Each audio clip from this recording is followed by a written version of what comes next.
深夜，馬夫光着膀子爬上我娘的床，用麻繩捆住她的四肢，玷污了她。完事後，馬夫跪地求饒：“夫人，您太美，我醉酒一時沒忍住。”他滿面紅潮，含笑原諒：“人人平等，你也不是故意的。”甚至為馬夫生下孩子，用白绫纏腹遮掩隱瞞。我跪求他打掉胎兒，他反手給我一耳光。你就這麼容不下你弟弟？後來我娘肚子裡的畸形胎出生，醜事敗露，他卻哭着指認是我與家丁私通，生下孽種。父親大怒，將我沉塘。他站在岸邊優雅拭淚。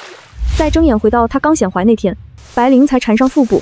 這次我直接闖入祖母房中。祖母，孫女要告發母親與馬夫張貴私通，她腹中懷的並非父親血脈，而是那馬夫的孽種。她如今正用白绫纏腹，企圖遮掩醜事。什麼？祖母手裡的佛珠啪地一聲掉在地上，臉色驟變。那位姨娘驚得張大了嘴，手裡的瓜子撒了一地，滿屋子的丫鬟婆子全都僵住了，大氣不敢出，眼神裡充滿了震驚和難以置信。放肆！祖母猛地一拍茶几，豁然起身，手指顫抖地指着我：“胡言亂語！你可知你在說什麼？诋毀嫡母是何等大罪？”我知道祖母不會輕易相信，一個素來溫婉甚至有些懦弱的孫女，突然指控一向以賢良淑德、待人寬和著稱的嫡母與人私通，還懷了野種，這太過驚世駭俗。但我有備而來，我磕了個頭，聲音依舊鎮定，卻帶着孤注一擲的淒厲：“祖母明鑑，孫女豈敢拿此等醜事胡言？母親院裡的灑掃丫鬟小雀，前幾日夜半曾親眼見到馬夫張貴鬼鬼祟祟從母親後院角門離開。母親近日來時常嘔吐，食慾不振，卻偏偏只用白绫束腰，不敢請府醫細診。若非心中有鬼，何至於此？”我抬起眼，淚光在眼眶中閃爍，卻不是委屈，而是徹骨的冰寒和悲憤。祖母若不信，現在便可派人去母親房中查看，那纏腹的白绫，此刻定然還在她身上。再派人拿下那張貴醫審便知。孫女願以性命擔保，若有半句虛言，天打雷劈，不得好死。最後4個字我咬得極重，前世我已然不得好死，這一世該輪到他們了。祖母死死地盯着我，眼神銳利如刀，似乎在判斷我話語的真假，衡量此事的嚴重性。堂內落針可聞，只有我因為激動而微微急促的呼吸聲。終於，祖母渾濁的老眼裡閃過一絲狠厲和決斷。她經營後宅幾十年，深知空穴不來風，尤其是這等涉及血脈、玷污門楣的醜事，寧可錯殺，絕不能放過。好一個賢良淑德的主母！祖母冷笑一聲，聲音像是從牙縫裡擠出來的。來人，去請老爺，再去夫人院裡，請夫人過來一趟，記住不許聲張。身後的心腹嬷嬷立刻會意，帶着幾個粗壯的婆子領命而去。我知道風暴開始了。那位姨娘此刻也回過神，臉上是壓不住的興奮和幸災樂禍，假意勸道：“老夫人息怒，大小姐年紀小，或許是看錯了，也未可知。夫人平日那般仁善，待下人都寬厚無比，怎會待下人寬厚？”我冷冷打斷她，目光如冰錐般刺向她。姨娘說的對，母親對下人，尤其是對那馬夫張貴，確實是寬厚的不同尋常。若非這般寬厚，何至於讓人鑽了空子，做出這等讓家族蒙羞的醜事？姨娘被我的話一噎，臉色變了變，讪讪地閉了嘴，眼神卻更加閃爍。很快，父親怒氣沖沖地趕來了，顯然已經聽說了大概。逆女，你在這裡發什麼瘋？他一進來，不分青紅皂白，指着我的鼻子便罵：“竟敢污蔑你母親！我看你是失心瘋了！”這就是我的父親，永遠偏信那個看似柔弱善良的嫡妻。前世哪怕證據擺在眼前，他也選擇相信母親的眼淚，將我推入絕境。我心中冷笑，面上卻露出悲戚。父親，女兒是否污蔑，稍後便知。只求父親看在父女情分上，待會兒能公正決斷。父親氣得臉色鐵青，還要再罵，卻被祖母一個眼神制止。夠了，是非曲直，等人來了再說。祖母的聲音帶着不容置疑的威嚴。時間一點點過去，每一息都像是被拉長。終於，外面傳來了腳步聲，我的心提到了嗓子眼。簾子被掀開，我那人淡如菊的母親穿着一身素雅的月白裙衫，在兩個婆子看似搀扶實則監視下，裊裊娜地走了進來。她臉上帶着慣有的，仿佛不食人間煙火的淺淡笑容。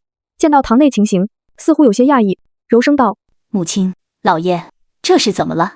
興師動眾的換媳婦過來。”她的目光落在我身上，帶着一絲恰到好處的關切。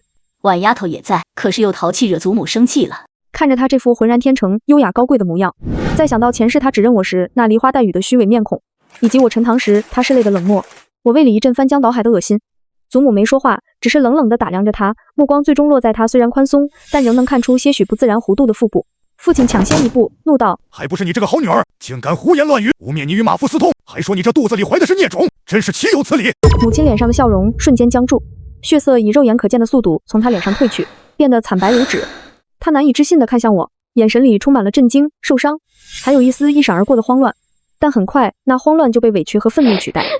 她眼圈一紅，淚水說來就來，如同斷線的珠子滾落下來，聲音哽咽卻依舊保持着風度。兒你怎能如此污蔑為娘？我平日是如何教導你的？待人要寬厚，要心存善念，你竟用如此惡毒的語言來傷害为娘。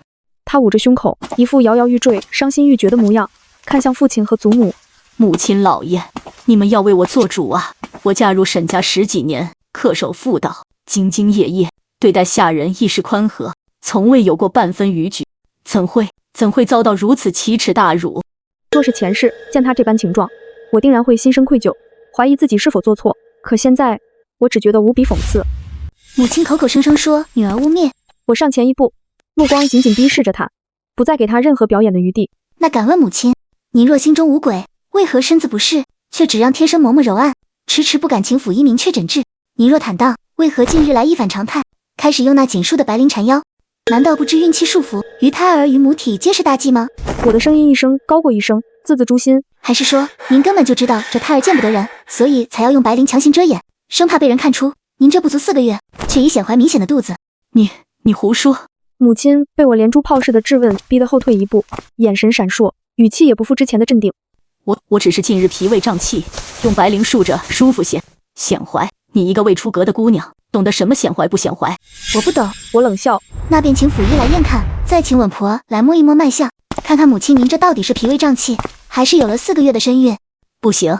母親失聲尖叫，下意識地護住了自己的肚子。這個動作無疑是不打自招。父親和祖母的臉色瞬間變得難看至極。柳氏！父親厲聲喝道，眼神惊疑不定地看着他護住腹部的動作。祖母的眼神已經徹底冷了下來，如同數9寒冰。看來歪丫頭說的並非空穴來風。不是的。母親慌了神，淚水流得更兇，卻還在試圖狡辯。母親，老爺，你們聽我解釋，是因兒，他恨我，他一直嫉恨我待下人們太好，分了對他的關注，所以他才會如此惡毒地誣陷我。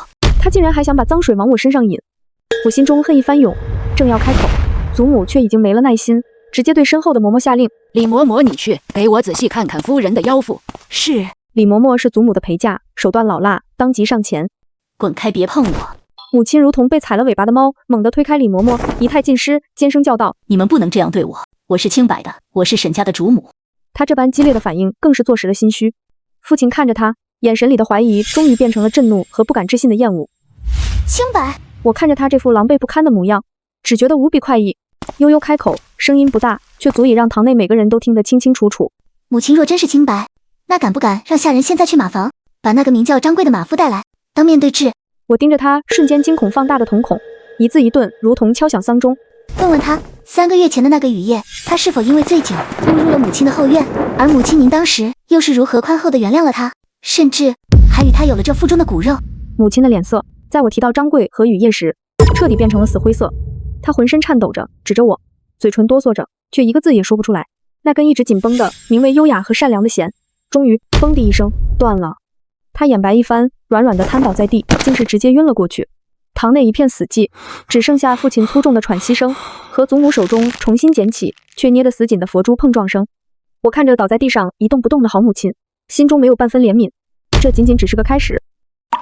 暈了就能躲過去嗎？我抬起眼看向臉色鐵青的祖母和父親，聲音平靜卻帶着不容置疑的力量。祖母、父親，母親暈了也無妨。那馬夫張貴此刻應該還在馬房當值，是否傳他來，一審便知。父親額角青筋暴起，猛地一腳踹翻了旁邊的繡墩，那上好的紫檀木應聲裂開，發出刺耳的聲響。傳，給老子把那個狗奴才綁來！他幾乎是咆哮出聲，胸口劇烈起伏，眼球布滿血絲，死死盯着癱軟在地的母親，那眼神像是要將他生吞活剝。祖母沒說話，只是捻着佛珠的手指用力到泛白，渾濁的老眼裡是山雨欲來的風暴。他衝李嬤嬤微微頷首，李嬤嬤會意，立刻帶着2個粗使婆子如狼似虎地撲向地上的母親。他們可沒什麼憐香惜玉的心思，一人一邊，粗暴地將母親從地上架了起來，毫不客氣地伸手就往她腰間摸索。不，別碰我！母親被這粗暴的動作弄醒，虛弱地掙扎。可她一個養尊處優的夫人，哪裡拗得過做慣粗活的婆子？李嬤嬤的手在她腰間一探一摸，臉色瞬間沉了下來。她回頭看向祖母和父親，聲音帶着確認後的凝重：老夫人、老爺，夫人腰間確實緊緊纏着數圈白绫，勒得極緊，這絕不是束腰，而是在強行遮掩身形。嘩啦，父親一把將手邊的茶几掀翻，茶漿果碟碎了一地，汁水橫流。他幾步衝到母親面前，揚手，啪！一記響亮的耳光狠狠扇在母親那張慘白如紙的臉上，瞬間浮起清晰的五指印。賤人！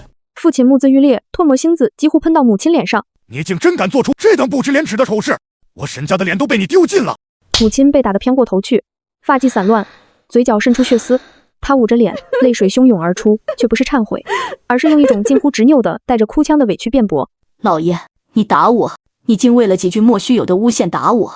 我待下人寬厚，那是我的人善，何錯之有？那張貴那夜他只是醉酒走錯，跪在地上磕頭求我原諒。他那麼可憐，我難道不能原諒他嗎？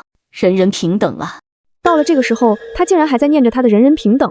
我站在一旁，冷眼看着這場鬧劇，心底一片冰封的荒蕪。看啊，這就是我的好母親，為了她那可笑的凌駕於家族榮辱和女兒性命之上的善良，可以如此理直氣壯。平等，我讓你平等！父親氣得渾身發抖，又是一腳踹在母親身側的地面上。你跟他平等去吧！李嬷嬷，给我把這賤人身上的白绫解下來，我倒要看看他這人善的肚子裡揣了個什麼孽種！李嬷嬷應聲，毫不留情地動手去扯母親腰間的白绫。不要，放開！你們不能這樣對我！母親發出凄厲的尖叫，拼命扭動身體掙扎，如同一條被剝鱗的魚，哪裡還有半分平日人淡如菊的高雅模樣？白绫被一層層解開，她那微微隆起的小腹再也無法遮掩地暴露在眾人面前。雖然還不算特別明顯，但結合她近日的不適合此刻的形態，只要有眼睛的人都能看出那絕不是什麼脾胃脹氣。父親看着那肚子，眼神像是要吃人，猛地轉身，猩紅的眼睛瞪向我，帶着遷怒的狂暴。還有你，逆女，你既早已知曉，為何不早些稟報，非要鬧到如此地步？你是不是也存着什麼歹毒心思？看，這就是我的父親，永遠抓不住重點，永遠把過錯推給更弱者。我心中冷笑，面上卻適時地露出幾分惶恐和委屈。撲通一聲，再次跪下，聲音帶着哽咽，卻清晰傳入每個人耳中。父親明鑑，女兒也是近日才察覺不對，心中驚懼交加，不敢相信。女兒也曾私下苦苦哀求母親，求她以家族聲譽為重，求她處置掉這不該存在的胎兒。我抬起淚眼，刻意讓聲音帶上顫抖，模仿着前世那一刻的絕望。可母親她不但不聽，反而狠狠給了女兒一耳光，斥責女兒容不下弟弟。女兒人微言輕，走投無路，心中懼怕這醜事一旦洩露，我們沈家滿門女眷都要跟着蒙羞。女兒未來的婚事，妹妹們的前程，女兒思前想後，除了稟告祖母，還能怎麼辦啊？父親，我句句泣血，看似在為自己辯解，實則字字都在往父親和祖母最在意的地方戳家族聲譽、女眷、名聲、未來前程。果然，祖母的臉色更加難看，她重重哼了一聲：“夠了，現在追究這些有何用？當務之急是處理這樁醜事。”就在這時，外面傳來喧嘩聲：“老爺、老夫人，張貴帶到了。”帶進來。簾子再次被掀開，兩個健壯家丁扭着一個穿着粗布短打、渾身抖如篩糠的男人進來，正是馬夫張貴。他顯然已經知道事情敗露，一進來就撲通跪倒在地，磕頭如搗蒜：“老爺饒命，老夫人饒命啊！小的那夜是喝多了馬尿，豬油蒙了心，走錯了路，冒犯了夫人，小的知錯了，求老爺老夫人開恩，饒小的一條狗命吧。”他語無倫次，涕淚橫流，嚇得幾乎要癱軟在地。父親上前，一腳狠狠踹在張貴心口，將他踹翻在地。狗奴才，說你是怎麼玷污主母的？一五一十給老子說清楚，若有半句虛言，老子活剮了你！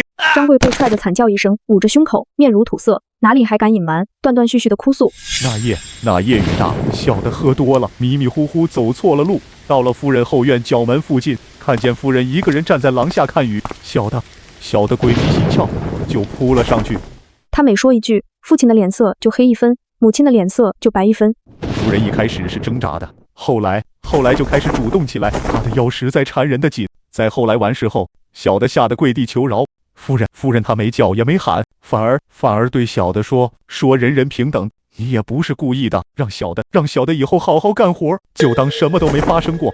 整個福壽堂如同被投入了一顆炸雷，所有人的目光如同無數根淬毒的針，齊刷刷刺向癱軟在地的母親。我心裡大喊：原諒了！他竟然真的原諒了，不僅原諒，還用他那套人人平等的歪理安撫了這個玷污他的卑賤馬夫，甚至還懷上了孽種，用白绫纏腹，企圖瞞天過海。父親猛地噴出一口血來，身體晃了晃，指着母親，手指顫抖，氣得一句話都說不出，只有喉嚨裡發出呵呵的聲響。祖母猛地閉上眼，手中的佛珠串啪的一聲，線斷珠落，噼里啪啦滾了一地。那位一直看熱鬧的姨娘，此刻也嚇得捂住了嘴，眼神裡充滿了荒謬和駭然。人人平等，哈哈，好一個人人平等！父親像是聽到了世間最可笑的笑話，狀若癲狂地笑了起來，笑聲凄厲。刘心安，你就是用这平等給我沈文淵戴了這麼一頂綠油油的帽子，你就是用這平等懷了這馬夫的野種，你就是用這平等要把我沈家百年清譽毀於一旦。他猛地收住笑，眼神變得無比狠厲，如同擇人而噬的野獸。好，既然你那麼喜歡平等，老子今天就讓你平等個夠。他轉向那些噤若寒蟬的下人，聲音如同來自九幽地獄。把這賤人還有這個狗奴才給老子一起綁了，堵上嘴，拖到後院祠堂門口，召集全府上下所有主子奴才，全都給老子過去。老子今天就要當着沈家列祖列宗的面執行家法，清理門戶。父親的話如同驚雷，炸響在福壽堂每一個角落。執行家法，清理門戶，這是動了真怒，要下死手了。母親原本死灰般的臉上瞬間湧上極致的恐懼，她掙扎着想要爬向父親，聲音破碎不堪。老爺不要，老爺我錯了，我知道錯了，看在我為你生兒育女操持家務10幾年的份上，饒了我這次吧。都是這奴才，都是他強迫我的啊，老爺。到了此刻，他終於撕下了那套平等的遮羞布，開始像所有普通犯錯的婦人一樣哭求推卸責任。可父親眼中只有被背叛的暴怒和滔天的恥辱，他嫌惡的一腳踢開他抓來的手，厲喝道：拖走！如狼似虎的家丁婆子再不容情，拿出早已備好的麻繩和破布，上前將哭喊掙扎的母親和癱軟如泥的張貴死死捆住，粗暴地堵上了嘴。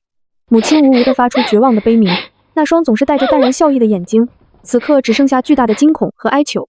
他看向父親，看向祖母，甚至看向我，可惜無人回應。福壽堂內亂作一團，丫鬟婆子們低着頭，大氣不敢出，只有粗重的喘息和壓抑的啜泣聲。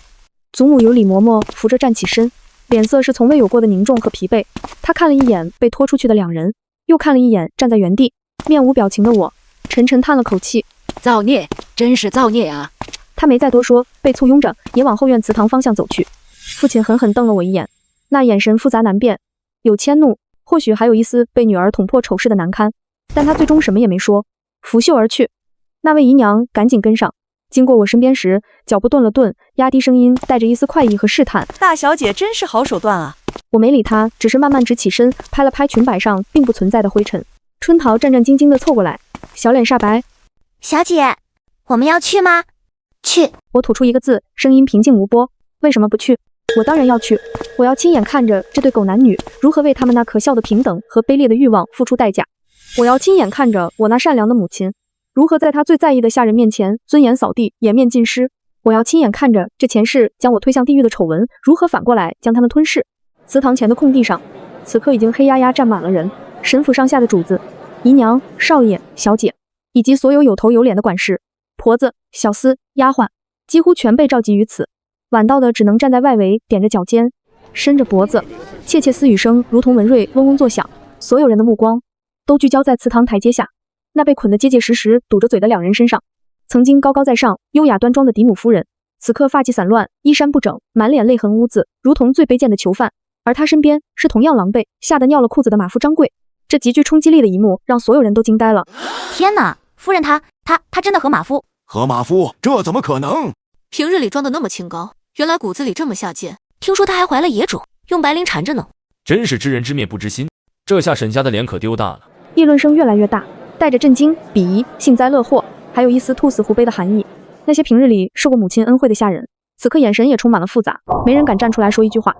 父親站在祠堂台階上，面色鐵青，眼神掃過下方眾人，那目光所及之處，竊竊私語聲瞬間消失，所有人都低下頭，噤若寒蟬。都看到了。父親的聲音嘶啞，帶着壓抑到極致的怒火，在寂靜的院子裡回蕩。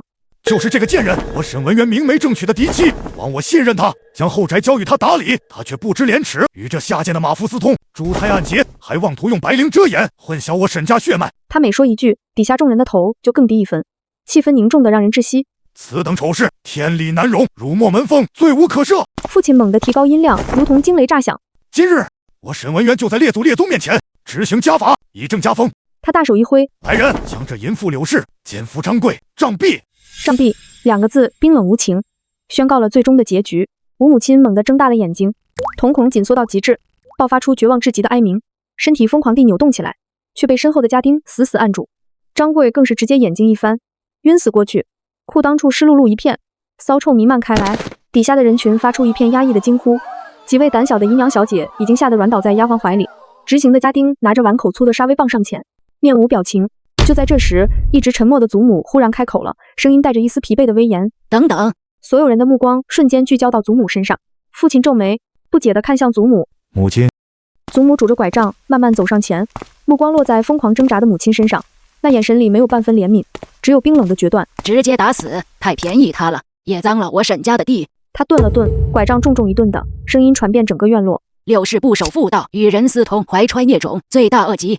即日起削其髮，去其簪環，久於北郊廢院，自生自滅，永世不得再入沈家門牆。奸夫張貴，以下犯上，罪該問死，杖責100。若能活命，發配邊疆苦役，至死方休。至於他腹中那個孽種，祖母的目光掃過母親那微微隆起的腹部，帶着毫不掩飾的厭惡。等他生下來，無論是死是活，立刻溺斃，不得留存於世。削髮囚禁，自生自滅，杖責發配，至死方休，孽種溺斃，這3條判決，每一條都比直接杖斃更加殘忍，更加折磨人。尤其是對母親那樣一個極度注重儀容、享受尊榮的女人來說，削髮囚禁遠比殺了她更痛苦，而讓她活着，親眼看着自己拼死維護的愛情結晶被溺斃，更是誅心至極。好，很好，我垂着眼瞼，掩去眸底翻湧的快意，這才是他們應得的下場，生不如死。不啊！母親聽到了判決，掙扎得更加厲害，額頭青筋暴起，被堵住的嘴裡發出不成條的嘶吼，淚水混合着鼻涕口水流了滿臉，哪還有半分往日風采？父親似乎覺得這判決略輕，但看到祖母不容置疑的眼神，最終還是咬牙揮了揮手，就按母親說的辦，行刑！立刻有婆子拿着剪刀上前，不顧母親的瘋狂扭動，粗暴地抓住她散亂的頭髮，咔嚓咔嚓幾下，將那保養得宜的烏髮齊根剪斷，隨手扔在地上，簪環首飾被一一扯落，丟進一旁的托盤。不過片刻，曾經雍容華貴的嫡母夫人，就變成了一個蓬頭垢面、狀若瘋癲的禿頭婦人，而另一邊，殺威棒已經重重落下，打在昏死的張貴身上，發出沉悶的噗噗聲，偶爾夾雜着骨頭碎裂的輕響。整個祠堂前只剩下行刑的聲音，母親絕望的嗚咽，以及眾人壓抑的呼吸聲。我站在人群中，冷眼看着這一切，看着母親從雲端跌落泥沼，看着她所有的體面和尊嚴被徹底碾碎。前世她加諸在我身上的痛苦和污衊，如今正千百倍地反噬到她自己身上，這就是報應。不知過了多久，張貴的100杖打完，人早已成了一灘模糊的血肉，只有出的氣沒有進的氣，被像死狗一樣拖了下去。等待他的是發配邊疆的絕路，而母親也被2個粗壯的婆子架了起來。她眼神空洞，面容呆滯，仿佛已經失去了靈魂，只剩下一個空殼，被拖着踉踉蹌蹌地往後門方向走去。那裡有馬車會將他送往北郊那座荒涼破敗的廢院。了此殘生，一場轟轟烈烈的捉姦與審判終於落下帷幕。人群開始竊竊私語着散去，每個人的臉上都帶着心有餘悸和複雜的情緒。父親鐵青着臉拂袖而去，顯然不想再多看這爛攤子一眼。祖母疲憊地揉了揉眉心，在李嬤嬤的攙扶下轉身回福壽堂。我站在原地看着母親被拖走的方向，直到她的身影徹底消失在拐角。春桃小心翼翼地扯了扯我的衣袖，小姐，事情結束了，我們回去吧。我回到自己的小院，剛坐下喝了半盞冷茶，平復翻湧的心緒，外面就傳來一陣急促雜亂的腳步聲，伴隨着春桃驚慌的阻攔。老爺，您不能進去，小姐她受了驚嚇，剛歇歇。滾開！砰的一聲，房門被粗暴地踹開。父親沈文淵去而復返，帶着一身尚未散盡的暴戾之氣，雙眼猩紅地瞪着我。他身後還跟着去押送母親的其中一個婆子，那婆子臉色發白，眼神躲閃。我心中猛地一沉，有種不祥的預感。逆女，你幹的好事！父親幾步跨到我面前，揚手似乎又想打我，但目光觸及我平靜無波的臉，那手僵在半空，最終化為更洶湧的怒火，指向身後的婆子。你說，把你剛才聽到的原原本本告訴他。那婆子嚇得一哆嗦，撲通跪倒在地，結結巴巴道：回老爺，回大小姐，奴婢們押送柳氏出後門時，他突然像是瘋魔了一樣，掙脫開來，一頭撞在了門框上，當時就頭破血流，暈死過去。我的心跳漏了一拍，自盡，他竟剛烈至此。不對，我那個善良到可以原諒強姦犯的母親，怎麼會捨得死？她還要平等地愛世人呢。果然，那婆子接下來的話如同冰水澆頭，讓我渾身血液幾乎凍結。奴婢們慌忙去救，掐人中，潑冷水，好不容易把她弄醒。她睜開眼後，就像是變了個人。婆子咽了口唾沫，臉上帶着見鬼似的驚懼。她看着奴婢們，眼神清亮的嚇人，不再是之前那瘋癲樣子。她開口就說要見老爺，說他有冤情，說他是死過一次的人，是得了菩薩點化重生回來的，還說大小姐您。婆子不敢再說下去，畏懼地偷瞄我一眼。父親額角青筋暴跳，替他吼了出來：他說你才是與家丁私通的那個，說他前世就是被你栽赃陷害，含冤莫白，最後被沉塘而死。說这一世菩薩让他重生，就是為了揭穿你的真面目。轰！我腦子裡像是有什麼東西炸開了，耳邊嗡嗡作響。重生，他竟然也重生了？怎麼會？怎麼可能？前世的畫面再次不受控制地湧入腦海。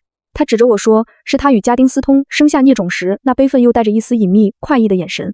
我沉塘時他優雅拭淚的冷漠，原來那不是結束，而是另一場輪迴的開始。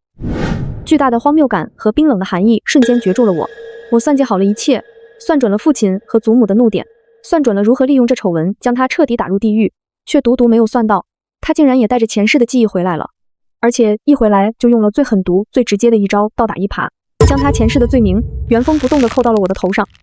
父親見我不說話，只是臉色煞白地站在原地，以為我是心虛，怒火更熾，一把揪住我的衣領，唾沫星子幾乎噴到我臉上。說話！你這毒婦，是不是你？是不是你設計陷害你母親？啊！我就說你怎麼會突然如此大膽，原來是做賊心虛，惡人先告狀。他力气極大，勒得我幾乎喘不過氣，那雙眼睛裡充滿了被欺騙的狂怒和對重生之說的將信將疑。畢竟母親那突如其來的轉變，那死而復生後的清醒眼神，以及指認我時那斬釘截鐵、願毒入骨的模樣，實在太有衝擊力，由不得他不動搖。父親，我艱難地開口，聲音因缺氧而嘶啞。您信嗎？信一個與人私通、懷了野種，剛剛還被剪了頭髮、即將囚禁的婦人，臨死前的瘋話。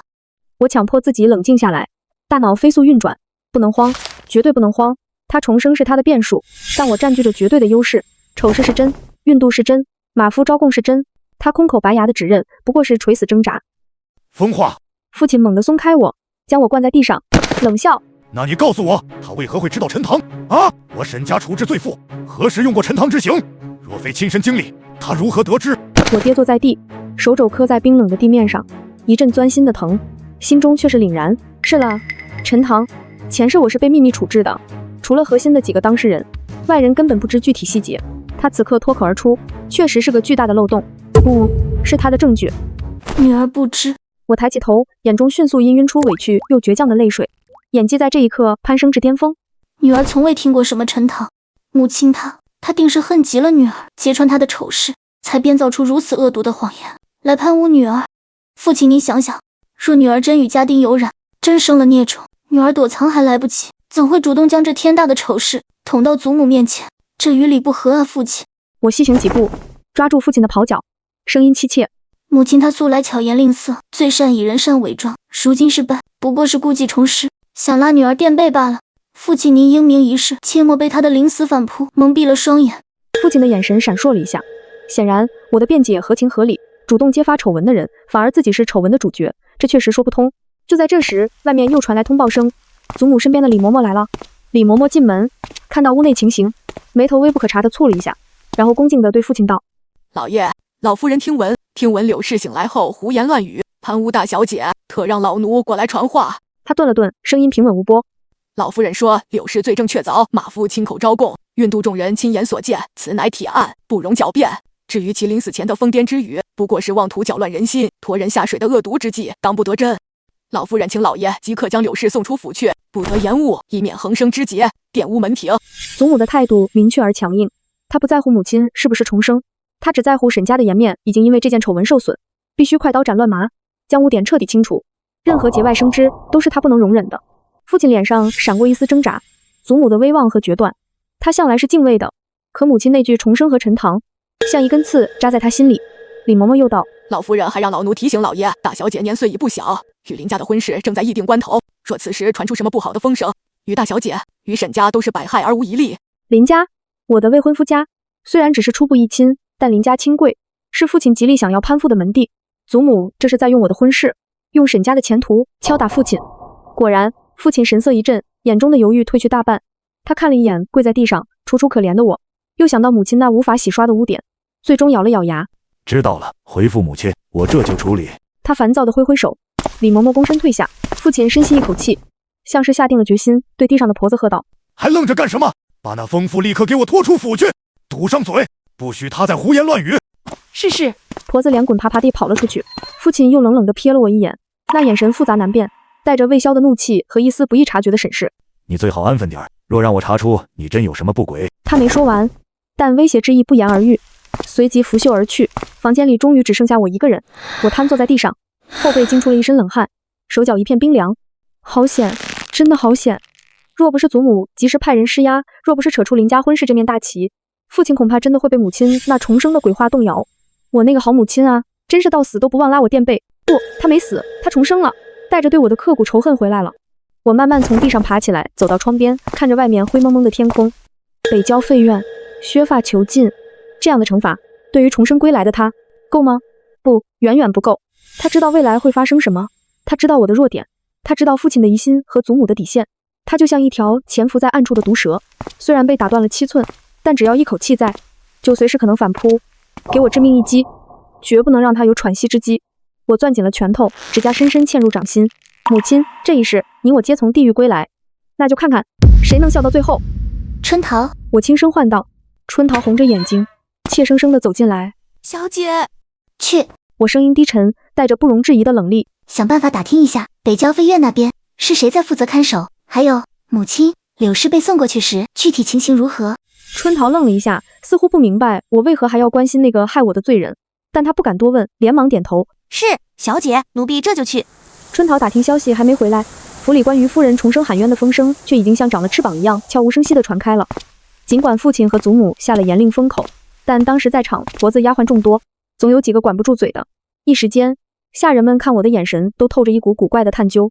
聽說了嗎？夫人撞柱沒死成，醒來就說自己是重生回來的，還說是大小姐陷害她。真的假的？這也太邪乎了。誰知道呢？不過大小姐平日看着溫婉，這次揭發夫人手段可真夠狠辣的。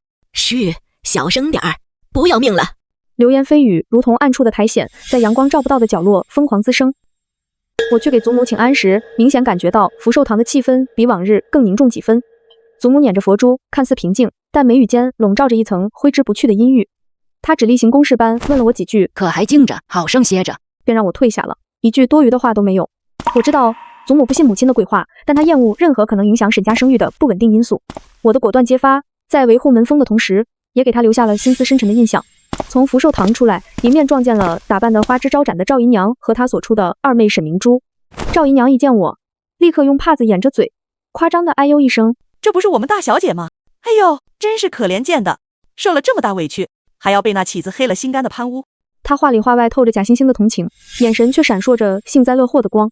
沈明珠更是直接，上下打量着我，嘴角撇了撇，聲音不大不小，剛好能讓周圍路過的丫鬟聽見。有些人啊，為了往上爬，真是不擇手段，連親生母親都能出賣，也不怕天打雷劈。我停下腳步，冷冷地看向他們。趙姨娘被我看得有些發毛，強笑道：“大小姐別介意，明珠她年紀小，不會說話。”趙姨娘，我打斷她，聲音平直，沒有起伏。管好你女兒的嘴，父親和祖母正在氣頭上，若聽到些什麼不該聽的，遷怒起來，恐怕就不是禁足那麼簡單了。趙姨娘臉色一變，我目光轉向沈明珠，帶着毫不掩飾的冰寒。二妹，飯可以亂吃，話不能亂說。母親與人私通，證據確鑿，乃是鐵案。你若質疑，便是質疑父親和祖母的決斷。這頂帽子你戴得起嗎？沈明珠被我的氣勢射住，臉一陣紅一陣白，想反駁，卻被趙姨娘死死拉住。我不再理會這對跳梁小丑，徑直離開。背後傳來沈明珠氣急敗壞的跺腳聲和趙姨娘的低聲呵斥。回到院子，春桃已經回來了，小臉跑得通紅，帶着幾分驚慌。小姐打聽到了。她湊到我耳邊，氣息不穩。看守北郊廢院的是王婆子，她是老爺身邊周管家的遠房親戚，平日裡最是勢利眼。柳氏她被送過去的時候，額頭上撞破的口子還在滲血，人看着痴痴傻傻的，不哭不鬧，嘴裡一直喃喃念叨着什麼因好狠重生菩薩之類的話。王婆子，周管家的人，我心中冷笑。周管家是父親的心腹，但也是個見錢眼開、懂得審時度勢的老油條。王婆子既然是他的親戚，那必然是看父親臉色行事的。如今父親態度未明，他對待母親恐怕不會太客氣，但這還不夠。還有呢？我追問。父親那邊有什麼動靜？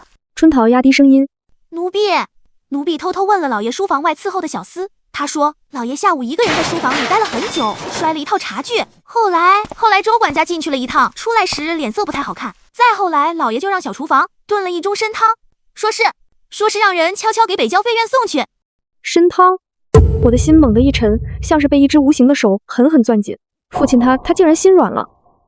在母親犯下如此滔天大罪，並且風言風語攀汙我的情況下，他居然還會惦記着他的身體，給他送參湯，是因為那句重生，是因為陳塘帶來的震撼。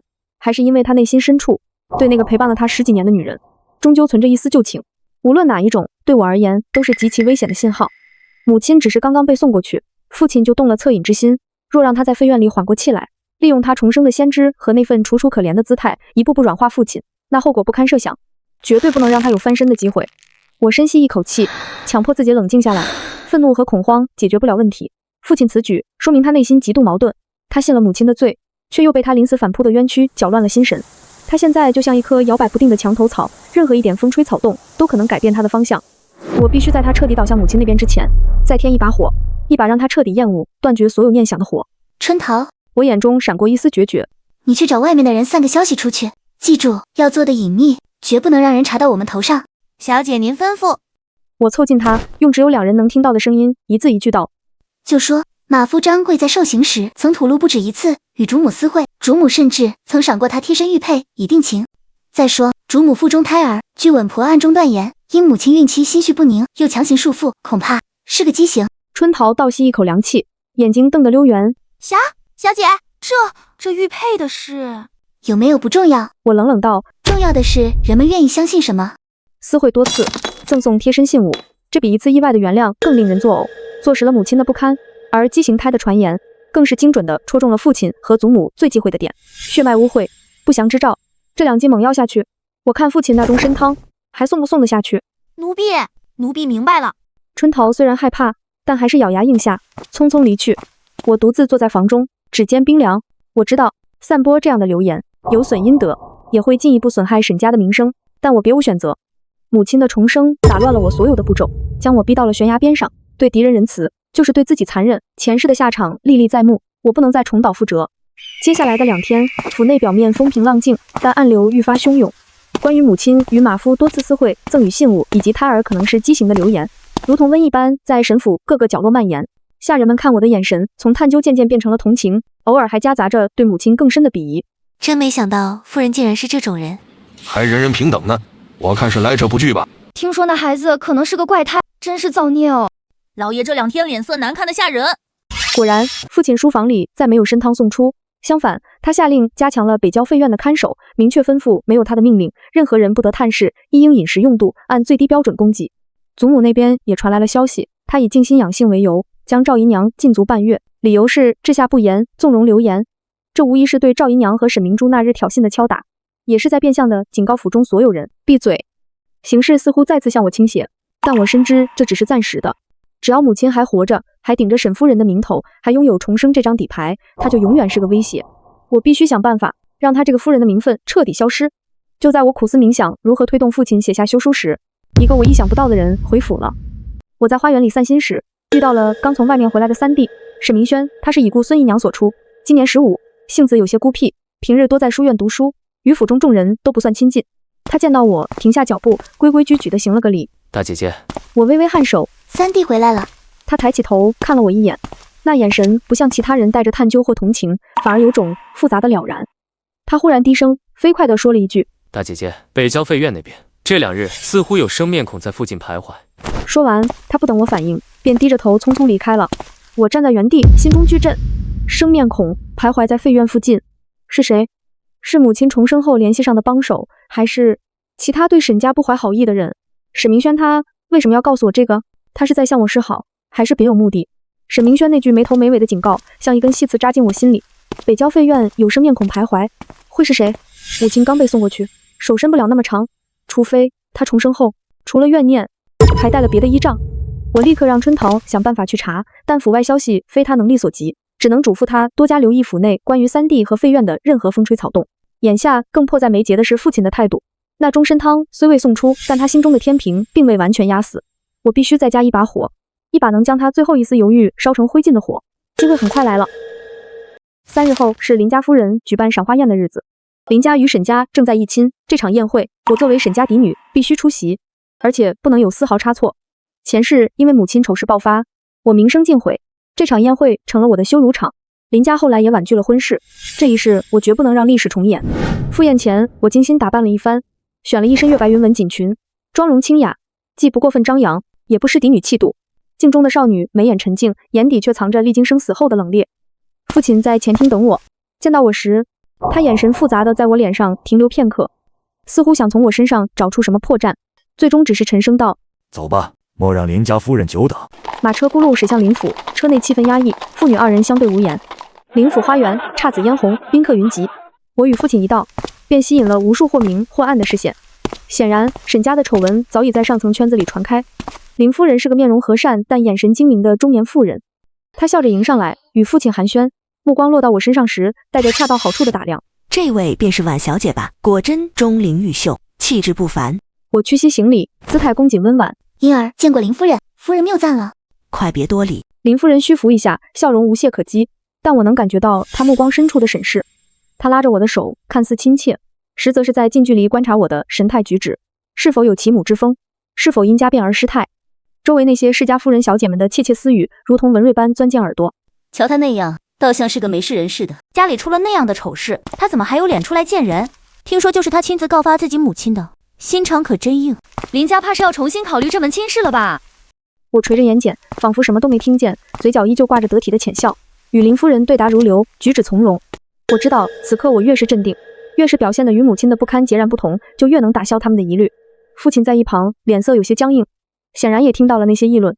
就在這時，一個略顯尖銳的女聲插了進來：“喲，這不是沈大小姐嗎？幾日不見，氣色倒是好了不少。看來府上那些糟心事，並沒影響到你啊。”我抬眼看去，是吏部侍郎家的千金李婉兒，素來與我不睦，前世沒少落井下石。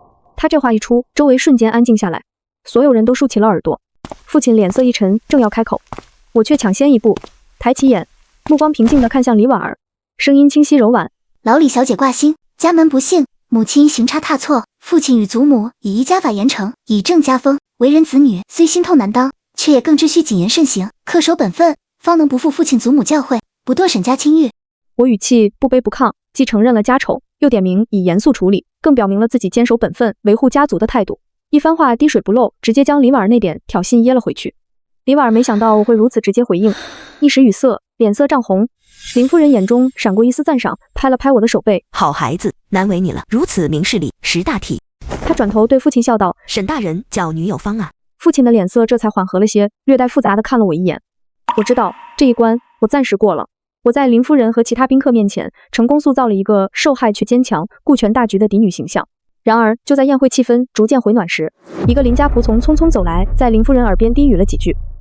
林夫人臉上的笑容微微一滯，目光若有所思地掃過我，然後對父親道：“沈大人，府外來了個婆子，自稱是貴府上的，說有急事要稟報您。關於北郊那位。”北郊，我的心猛地一跳，是母親那邊出事了，還是那生面孔搞出了什麼動靜？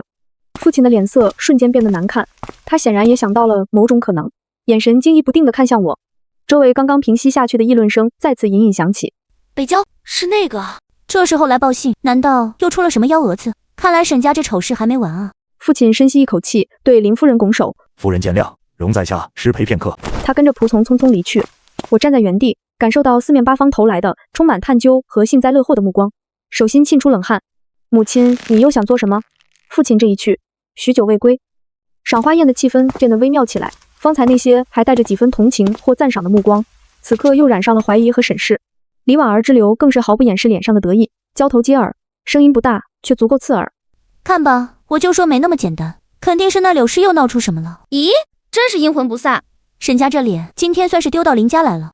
林夫人面上維持着得體，但對我明顯淡了幾分。我孤立無援地站在花團錦簇中，指尖冰涼，心底卻有一股邪火在燒。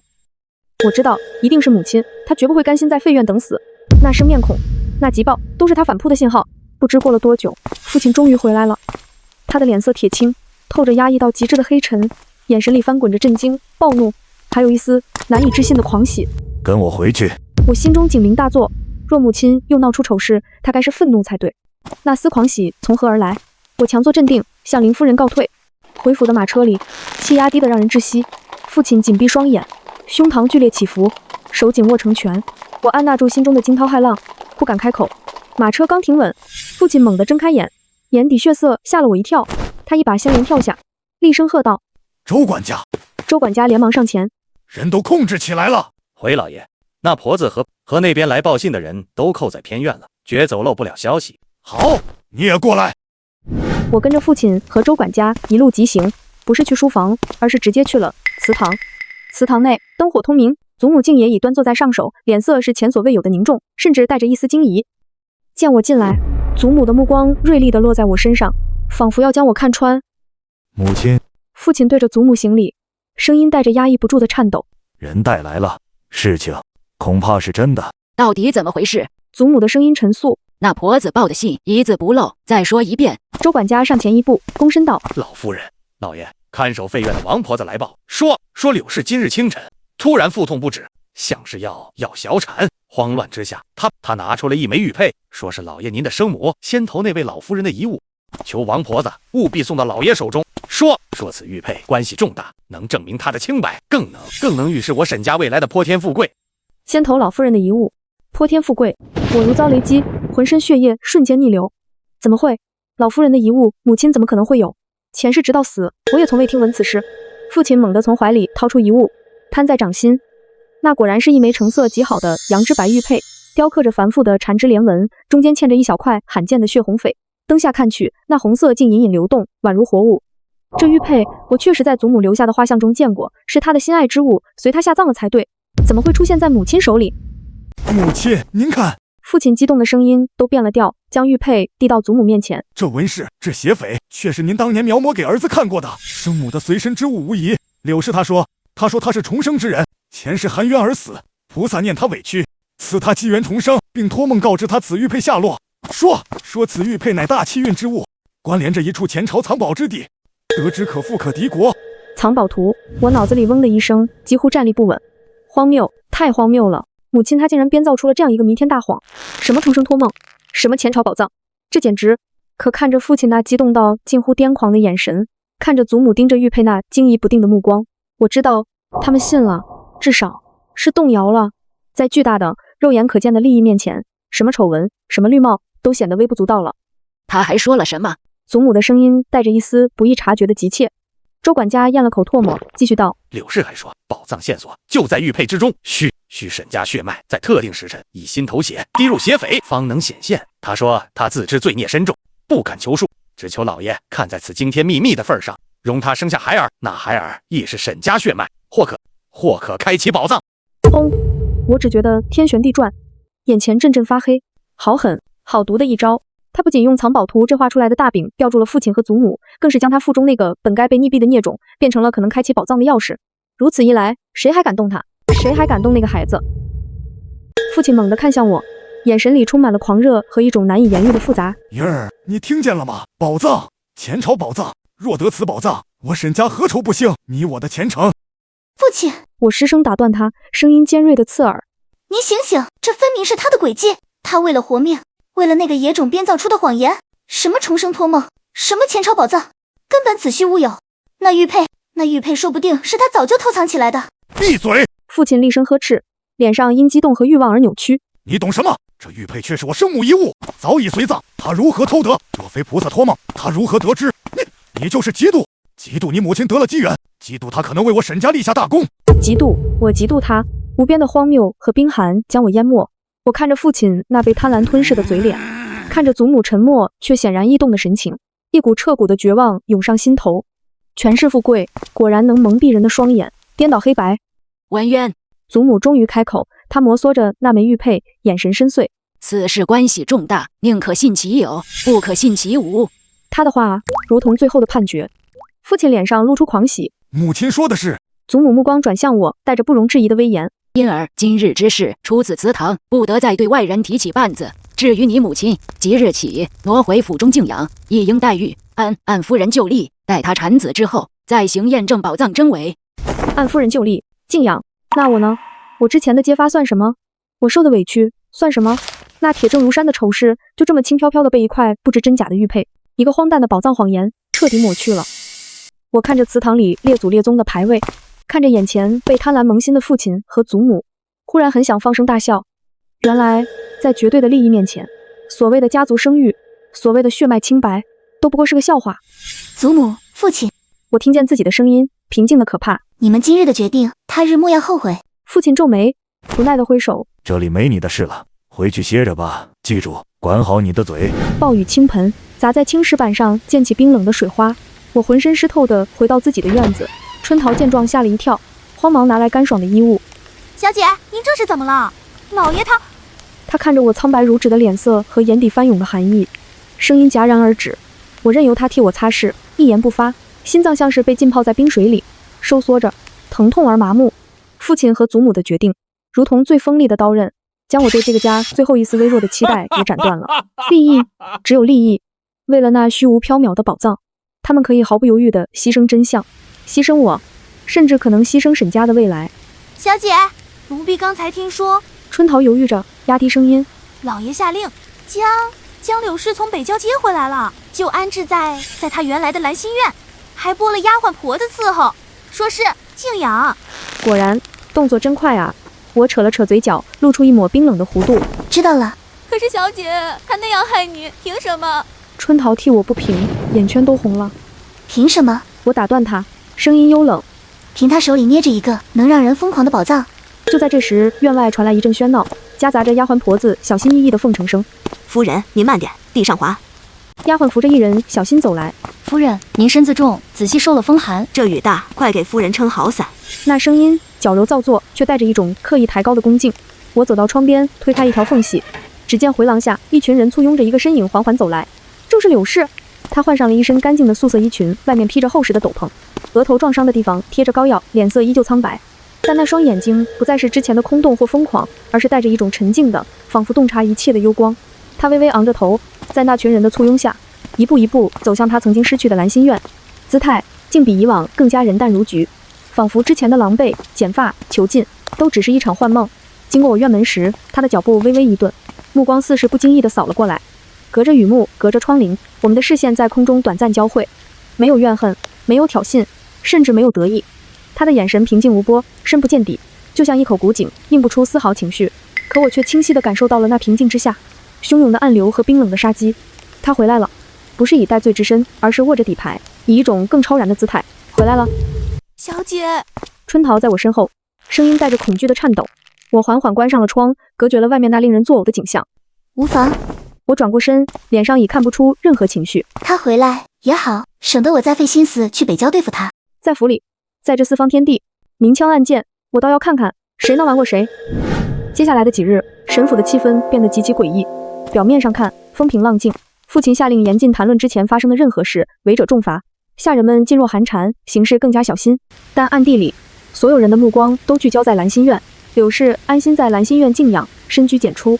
父親幾乎每日都要去一趟，出來時臉上時而帶着期盼，時而帶着焦躁。祖母也派人送了幾次補品，態度曖昧。而我仿佛成了一個透明人。父親不再過問我的功課，祖母請安時也多是敷衍。府中的管事嬤嬤們對我的吩咐也開始變得遲疑，需要反覆確認。世態炎涼，不過如此。趙姨娘和沈明珠倒是消停了不少，大概是得了父親的警告，不敢再明目張膽的挑釁，但偶爾遇見，那眼神裡的幸災樂禍幾乎要溢出來。我對此渾不在意，每日照常去給祖母請安，在花園散步，關起門來讀書寫字，仿佛一切都與我無關。我在等一個機會，等那所謂的寶藏露出它猙獰的獠牙。這日午後，我正在窗前臨帖，春桃急匆匆進來，神色慌張。小姐，不好了，三少爺他跟老爺在書房吵起來了。沈明軒，他和父親吵架。我放下筆。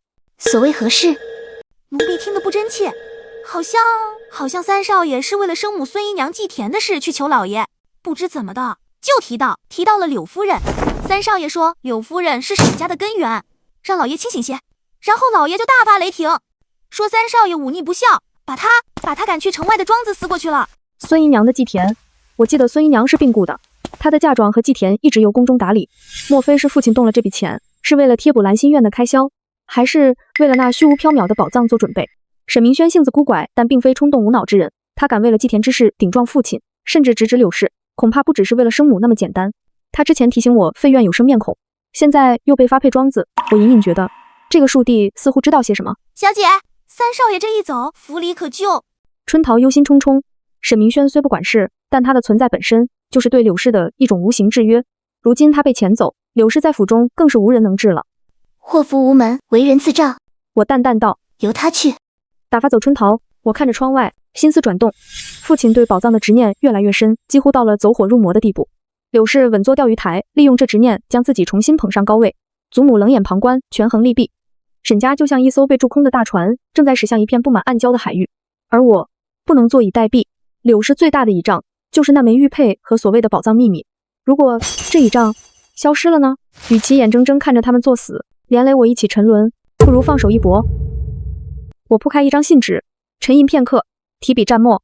這封信要寫給一個能打破眼前僵局的人，一個同樣對前朝寶藏感興趣，並且有能力、有野心攪動風雲的人。筆尖落在紙上，發出細微的沙沙聲。母親，你想用寶藏翻身，那我就讓這寶藏成為埋葬你的墳墓。春桃將密信用蠟丸封好，塞進裝胭脂的瓷瓶夾層，由采买婆子带出府。我盯着窗外一株開敗的玉蘭，指尖掐進掌心。柳氏靜養的第7日，府裡開始死人。第一個是那日押送她去廢院的粗使婆子，失足跌進井裡；第二個是廚房負責給蘭心院送膳的小丫鬟，突發急症嘔血而亡。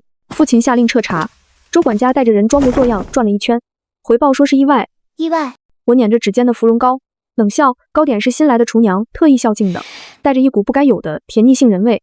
我抬手將整碟糕點賞給了廊下餓得皮包骨的流浪貓，不過半盏茶功夫，那貓便抽搐着口吐白沫死了。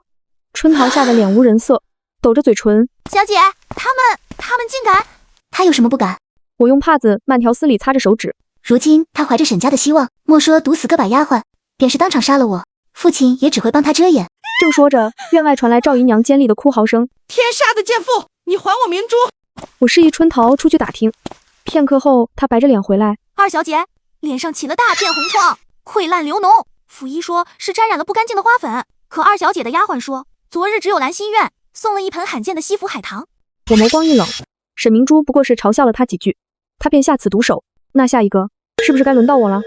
果然，當日下午，祖母院裡的李嬷嬷送來一套新裁的夏裝，湖水綠的雲錦料子，說是宮中賞下來的。祖母瞧着趁我，特意讓給我先選。我笑着謝賞，指尖拂過光滑的衣料，在袖口內襯摸到幾處細微的印痂，湊近鼻尖，能聞到一絲極淡的，如同腐朽茉莉的異香。嬷嬷費心。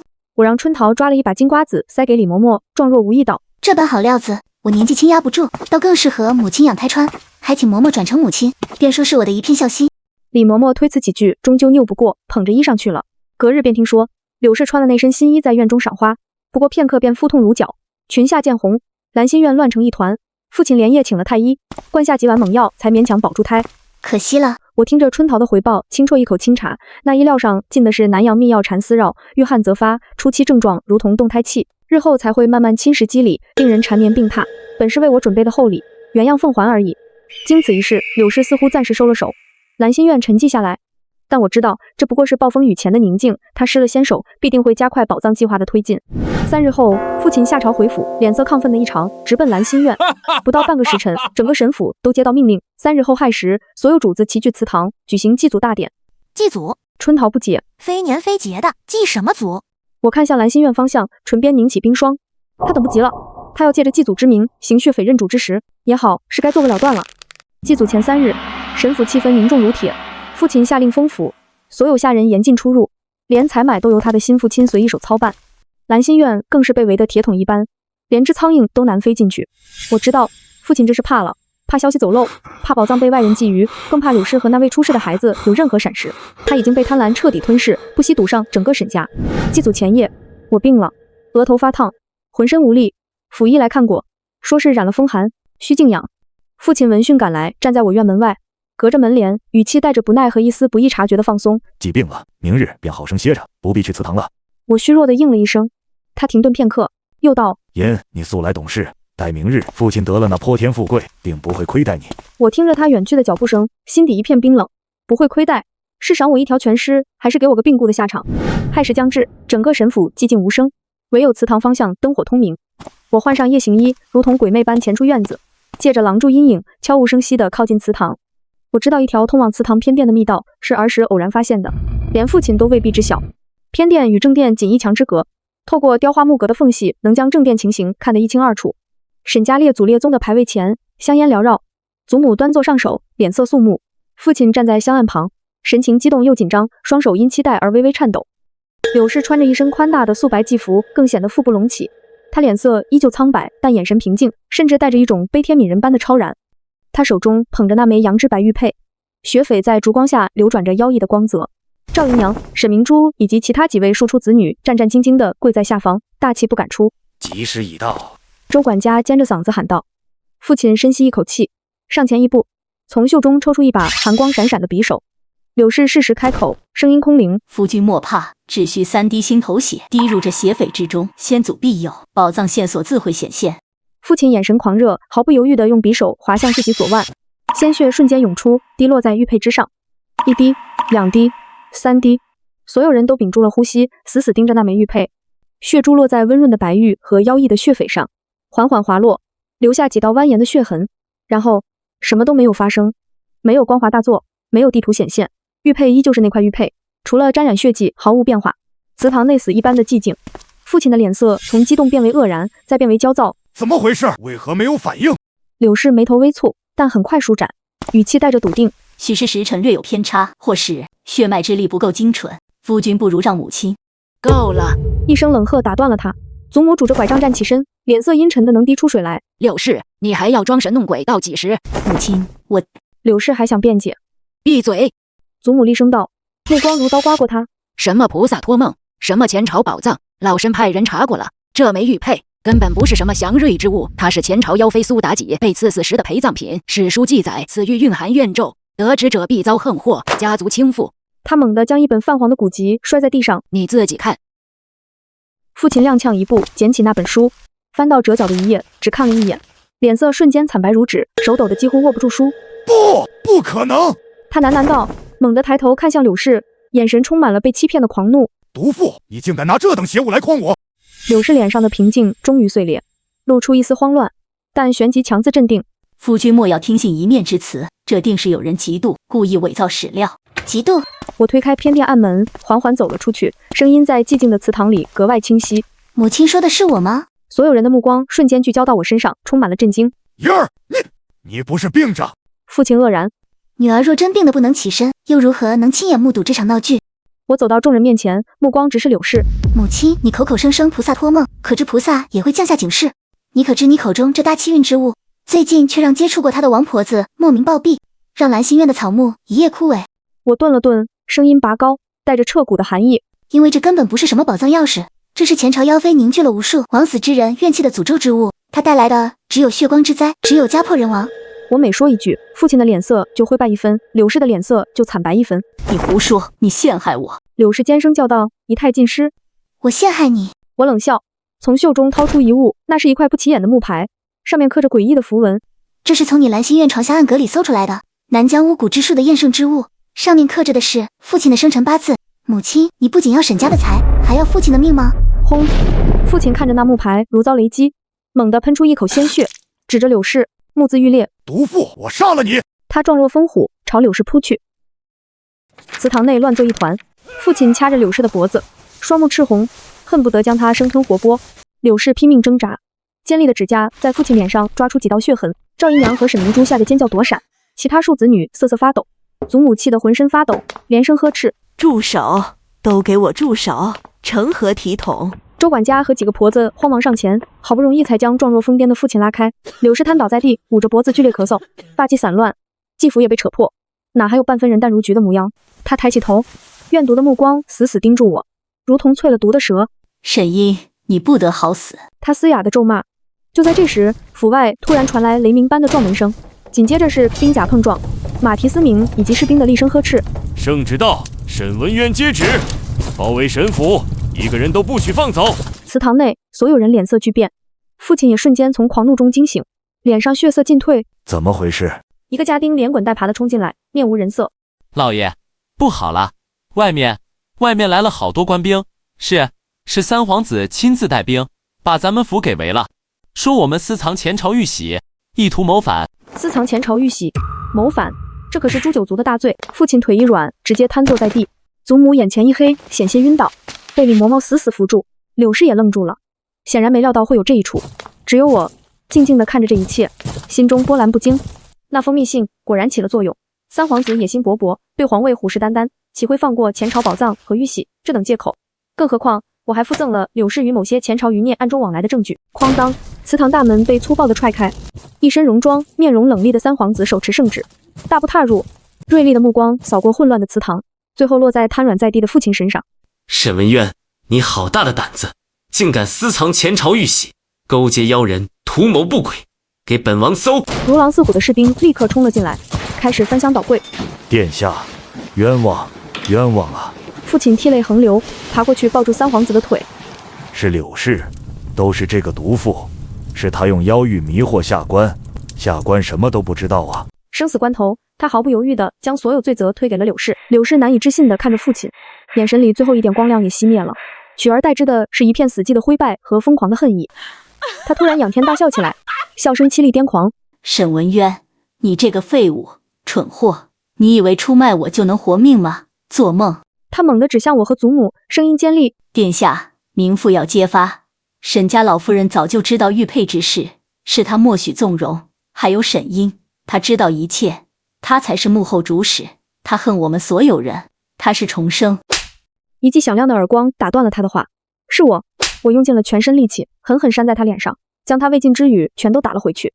我居高臨下的看着他，眼神冰冷如霜。母親，你瘋魔了！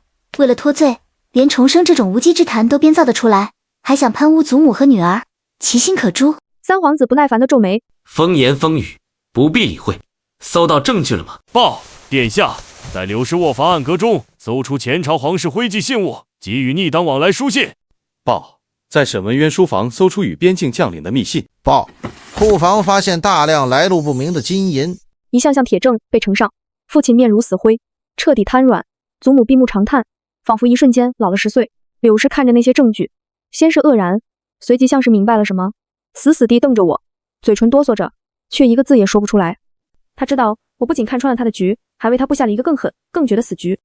人贓並獲，給本王全部拿下，押入天牢。三皇子大手一揮，士兵們一擁而上，將父親、柳氏、祖母以及趙姨娘等所有主子全都枷鎖加身，粗暴地向外拖去。哭喊聲、求饒聲、咒罵聲響成一片。我站在原地，因為揭發有功且大義滅親，暫時未被拘押。柳氏被拖過我身邊時，他猛地掙扎抬頭，那雙布滿血絲的眼睛裡是滔天的怨恨和一絲難以置信的驚懼。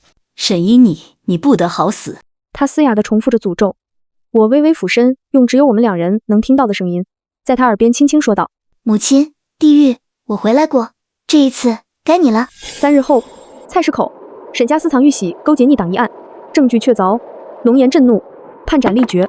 主犯沈文淵、柳氏即刻問斬，從犯沈老夫人、趙姨娘等流放3000里，永世不得回京。圍觀百姓人山人海，指指點點，唾罵聲不絕。呸！狼心狗肺的東西，竟敢謀反！那柳氏看着人模狗樣，竟是這等毒婦。沈家完了，活該！高台之上，父親面無人色，癱軟如泥，褲襠濕臭，早已失了魂。柳氏卻異常平靜，她穿着囚服，挺着肚子，頭髮凌亂，目光空洞地望着天空。劊子手舉起明晃晃的鬼頭刀。就在此時，一匹快馬疾馳而來，馬上騎士高喊：刀下留人！聖旨到！所有人都是一愣。只見宮廷內侍监手持明黄圣旨，朗聲宣讀：奉天承运，皇帝诏曰：沈世英忠勇可嘉，献图有功，特封安寧郡主，賜府邸，享俸禄。沈家其餘人等罪證確鑿，然念及郡主之情，沈文淵、柳氏絞刑，劉全師、沈老夫人、趙姨娘等貶為庶人，囚於京郊黃莊，非死不得出。钦此。獻圖有功，安寧郡主，所有人都驚呆了，包括台上的柳氏和父親。父親猛地抬頭，渾濁的眼睛裡爆發出最後一絲希冀的光，他看向我，嘶喊道：殷，我的好女兒，救救父親！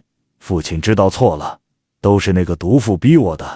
我穿着御賜的郡主冠服，緩緩走上高台，目光平靜地看着他。父親，我輕聲開口：您還記得嗎？前世您下令將我沉塘時，我說過我恨您。父親瞳孔驟縮，臉上的希冀瞬間凝固，化為極致的恐懼。你……柳氏也猛地轉過頭，死死盯住我，嘴唇顫抖。你也是啊，母親。我看向他，微微一笑。我們都回來了，可惜贏的是我。不，柳氏發出凄厲至極的尖叫，狀若癲狂。憑什麼？憑什麼？我才是受害者。我原諒所有人，我那麼善良，菩薩為什麼不保佑我？憑什麼你這個孽種能贏？我不服，我不服啊！他猛地掙脫開劊子手的鉗制，指着天空發出最惡毒的詛咒：老天，你無眼！若有來世，我定要你們所有人！話音未落，原本晴朗的天空骤然劈下一道刺目的闪电，精准地落在柳氏身上，雷声震耳欲聋。柳氏保持着指天咒骂的姿势，浑身焦黑，冒着青烟，直挺挺地倒了下去，气息全无。那双瞪大的眼睛里还残留着无盡的怨恨和難以置信。圍觀百姓嚇得驚呼後退，隨即紛紛跪地，高呼天譴，報應。父親看着柳氏焦黑的屍體，又看看面無表情的我，徹底崩潰，大小便失禁，瘋瘋癲癲地笑了起來。報應，報應啊！他被拖下去執行绞刑時，還在不停地喃喃自語。祖母被除去誥命，剝去華服，如同普通老妪，被押送往皇莊。經過我身邊時，他停下腳步，渾濁的老眼深深看了我一眼，沒有怨恨，只有一片死寂的了然和悔恨。沈家完了。他沙啞地說完這一句，佝偻着背，踉蹌離去。後來聽聞到皇莊的當夜，他便用一根衣帶懸梁自盡了。趙姨娘和沈明珠在皇莊沒過半年，便因一場風寒相繼病故。而我在新帝的扶持下，以郡主身份立足京城。我將母親留下的真正嫁妝，並非寶藏，但足夠豐厚，經營的風生水起，成了京城無人敢小覷的存在。1年後，我路過已成廢墟的沈家祖宅，一個乞丐蜷縮在斷壁殘垣下，渾身惡臭，神志不清。有人丟給他一個餿掉的饅頭，他立刻撲上去狼吞虎咽。我認出了他，是當初那個見風使舵，幫着柳氏克扣我用度的周管家。他似乎感覺到我的目光，抬起頭，渾濁的眼睛看了我片刻，忽然咧開沒牙的嘴，痴痴地笑了。郡主，嘿嘿，富貴潑天富貴。我收回目光，放下車簾，走吧。馬車咕嚕駛過青石板路，將過往的一切徹底碾碎在塵埃裡。陽光正好落在嶄新的郡主府匾額上。